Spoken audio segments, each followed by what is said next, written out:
আসসালামু আলাইকুম রহমতুল্লাহ। আশা করি আপনারা সবাই ভালো আছেন।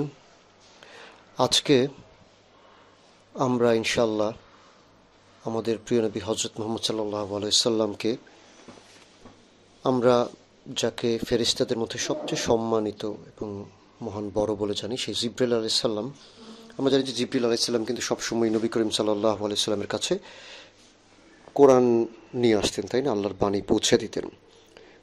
কিন্তু এছাড়াও উনি কিন্তু প্রায় আমাদের নবী করিম সাল্লাল্লাহু আলাইহি সাল্লামের কাছে এসেছেন, বিভিন্ন কথা বলেছেন।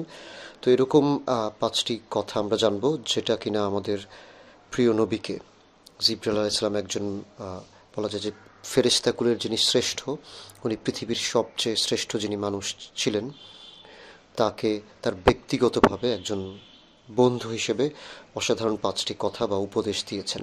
আমরা সেই উপদেশগুলো আজকে জানবো। তো প্রথম জিবরিল আলাইহিস সালাম যেটা বলেছিলেন নবী করিম সাল্লাল্লাহু আলাইহি সাল্লামকে, সেটা হচ্ছে যে ইয়া মোহাম্মদ। এবং এখানে ইয়া মোহাম্মদ বলার পিছনে একটি কারণ আছে, সেটা হচ্ছে যে যখনই আল্লাহর কোনো বাণী নবী করিম সাল্লাল্লাহু আলাইহি সাল্লামকে জিবরিল আলাইহিস সালাম পৌঁছে দিয়েছেন, তখন কিন্তু আল্লাহ ওনার প্রিয় রাসূলকে বিভিন্ন নামে সম্বোধন করেছেন, কিন্তু ইয়া মোহাম্মদ বলে কখনো সম্বোধন করেননি। তো জিবরিল আলাইহিস সালাম যখনই আমাদের প্রিয় নবীকে ইয়া মোহাম্মদ বলে ডেকেছেন বা সম্বোধন করেছেন, এর মানে হচ্ছে যে আমি এখন যেই কথাগুলো বলছি, এগুলা তোমার আমার মধ্যেকার ব্যক্তিগত কথা, অর্থাৎ আমি তোমাকে বা আপনাকে এই কথাগুলো বলছি। তো প্রথম যে পয়েন্টটি উনি বলেছিলেন তা হচ্ছে, যেভাবে ইচ্ছা আপনি বাঁচেন বা যতদিন ইচ্ছা আপনি বাঁচবেন, কিন্তু জেনে রাখুন যে একদিন আপনাকেও মারা যেতে হবে। দ্বিতীয় পয়েন্টটি বলেছিলেন যে যাকে খুশি যতটুকু ভালোবাসা, জেনে রাখবেন যে একদিন তার কাছ থেকে আপনাকে পৃথক হতে হবে, অর্থাৎ মরণের কারণে আমাদেরকে পৃথক হয়ে যেতে হবে। তৃতীয় পয়েন্টটি বলেছিলেন যে আপনি আপনার জীবন যে কোনোভাবেই অতিবাহিত করতে পারেন, কিন্তু জেনে রাখবেন আপনি যাই করবেন বা যেভাবেই আপনার জীবন কাটাবেন না কেন, সেই প্রত্যেকটি কাজের জন্য পরের জীবনে জবাবদিহিতা করতে হবে, আল্লাহর সামনে দাঁড়াতে হবে। তাই আপনি যেভাবে ইচ্ছা জীবন কাটাতে পারেন, কিন্তু তার জবাবদিহিতা আল্লাহর সামনে করতে হবে। চতুর্থ পয়েন্ট বলেছিলেন যে একজন প্রকৃত মুমিনের সত্যিকারের যে মহত্ব বা বরত্ব বাড়ে, সেটা হচ্ছে রাতের নামাজে, অর্থাৎ তাহাজ্জুদের নামাজের সময়। এবং একজন মানুষের পঞ্চম পয়েন্ট যেটা বলেছিলেন, সেটা হচ্ছে যে একজন মানুষের বা মুমিনের সম্মান বাড়বে তখনই যখন সে অন্য মানুষ থেকে বা অন্য যে সমস্ত মানুষ আছে তাদের কাছ থেকে সমস্ত কাজকর্ম বা যে কোনো কিছুর ব্যাপারে অমুখাপেক্ষী হবে। হ্যাঁ, অমুখাপেক্ষী হবে, অর্থাৎ সেটা টাকা পয়সা, শারীরিক মানসিক যে কোনো ব্যাপারে অমুখাপেক্ষী হবে।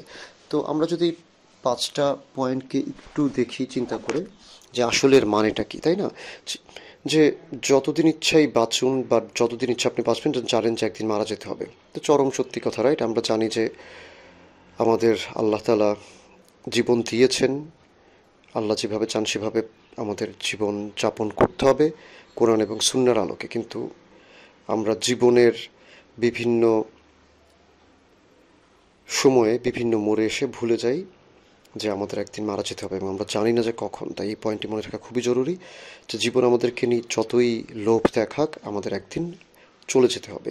দ্বিতীয় পয়েন্ট হচ্ছে, আমরা অনেককেই ভালোবাসি জীবনে, আমাদের কাছের মানুষদেরকে পাই, তাদেরকে অনেক সময় মন দিয়ে ভালোবাসি, অনেক সময় অভিনয় করি ভালোবাসার, কিন্তু আমরা এই জীবনে যতই ভালো কাউকে বাসি না কেন, একদিন তাদের কাছ থেকে আমাদের আলাদা হতেই হবে মরণের মাধ্যমে, এটাও তাই না, যে সেই অথবা আমরা চলে যেতে হবে। এবং আল্লাহ যদি চান পরের জীবনে গিয়ে ভালো হয়ে চললে আবার অবশ্যই তাদেরকে পাওয়া যাবে, কিন্তু এই জীবনে তাদের কাছ থেকেও আমাদের পৃথক হতে হবে।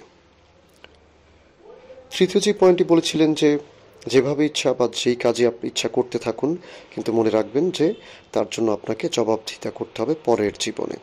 অর্থাৎ আমরা চিন্তা করে দেখুন যে আমরা যারা ভালো কাজ করার চেষ্টা করছি বা করে থাকি, আল্লাহ কিন্তু কোরআনের বিভিন্ন জায়গায় বলেছেন যে কোনো মানুষকেই তার প্রতি আল্লাহ জুলুম করবেন না।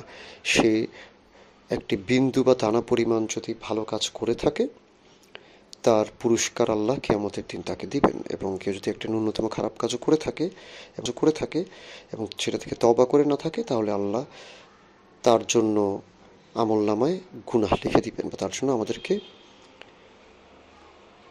সাফার করতে হবে, তাই না?